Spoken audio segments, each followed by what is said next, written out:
What's up, everybody? Welcome to another episode of the Rideshare Hub. I'm your host, Greg Wave. Today, I have some night driving tips for you guys. So, if you're new to Uber, new to Lyft, new to ride sharing in general, you'll learn really quickly that night times are the way to go. You can actually do decently well, depending on your market, driving just nights in general. So if you're a night owl, don't think you just have to do weekends. The weekdays can be not too shabby either. So be sure to give that a shot if you ever have a few days off and you can sleep in. Try driving that night shift on the weekdays and see how it does. The weekend is always a monster. That is your best earnings. Your best time to ever drive is going to be Friday and Saturday night. So I'm going to give you guys some tips to help you out. Number one is lock your doors. Especially depending on the area you're in, things can get shady. I mean, come on, we all know the saying. It's something like, nothing good happens after midnight, or maybe it's 11. I can't actually remember the saying, so I guess we don't all know the saying. Number two, and this is going to come in handy a lot, and it's just a good fail-safe, is keep some puke bags on you. You can buy little puke baggies at Walmart, and I think they're a good thing to just have handy, because especially if you're driving like that bar shift and it's 2-3 a.m., I can promise you're going to have at least one person who's like dry heaving. You know, I've given roughly 6,000 lifetime rides. I've had 2 people that actually puked in my car, and one time it was like barely anything, but it will happen, and it's just a good fail-safe to have, because if you do have someone who throws up in your car, you will get a nice cleaning fee, but they'll also kick you off the app until you can prove that you cleaned it. So hypothetically, you could just switch to the other app and pocket the money and clean it yourself. You know, whatever, that's up to you. For me, I just don't want to deal with the throw up. Number 3 is your playlist. This is so big on a weekend because people are partying, they're in a good mood. So you got to at least have options. You're not going to get it right. You're not always going to have the right playlist on, but you gotta have options. I mean, good party playlists and rap and hip hop playlists usually are all people are really wanting to hear anyways. So definitely have some playlists like that on deck, and you're gonna make a lot of people happy. Number 4 is just kind of bar passengers and just how to deal with them in general. Depending on how people are when they're drunk can really change, how your ride's gonna be. So for me, I've found that giving them a call, especially if it's a busy area, even if you're not even there yet, I a lot of times will call people when I'm still 3 minutes out, because the other thing is the Lyft and Uber GPS will get really spazzy if there's a lot of people in one area.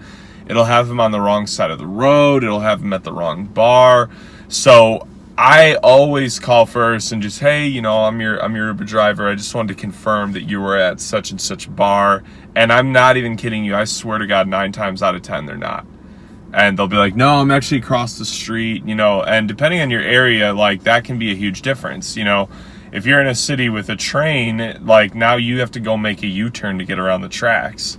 So calling ahead of time could be saving you a lot of time and frustration.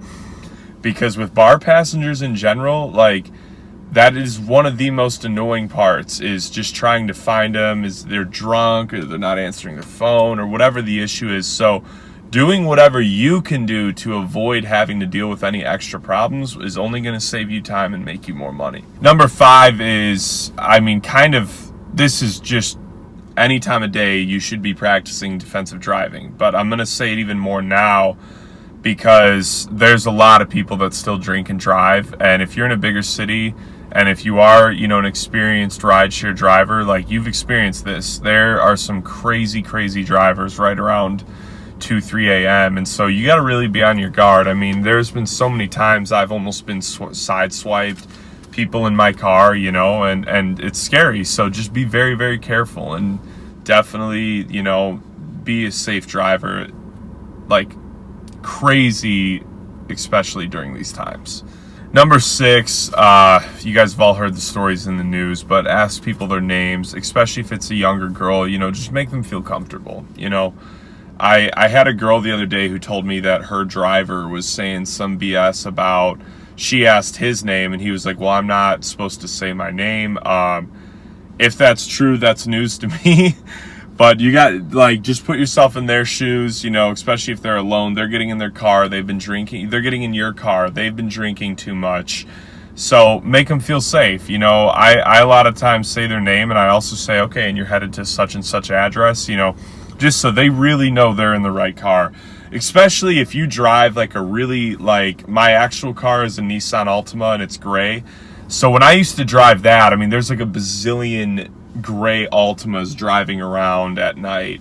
So, you know, if you're driving a really, like, common car, definitely let people know.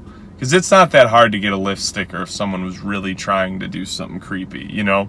And the last one on my list is, this is just a personal rule. You can make your own decisions on this, but on bar nights, I don't let anyone bring any liquids in my car, because if they were drinking, I don't want them to continue drinking and then get motion sickness and throw up. It's also like, you know, if they're hammered, they're more than likely going to spill their drink in your car. And that's happened to me, and so I just don't let people bring drinks in my car after, like, midnight.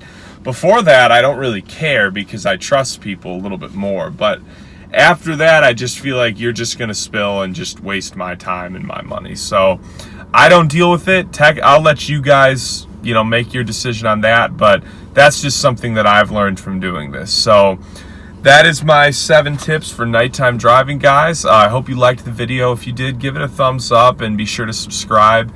You know, we always have a lot more awesome content coming your way. I hope you guys keep killing it out there, and let me know if you guys have any questions. See you later.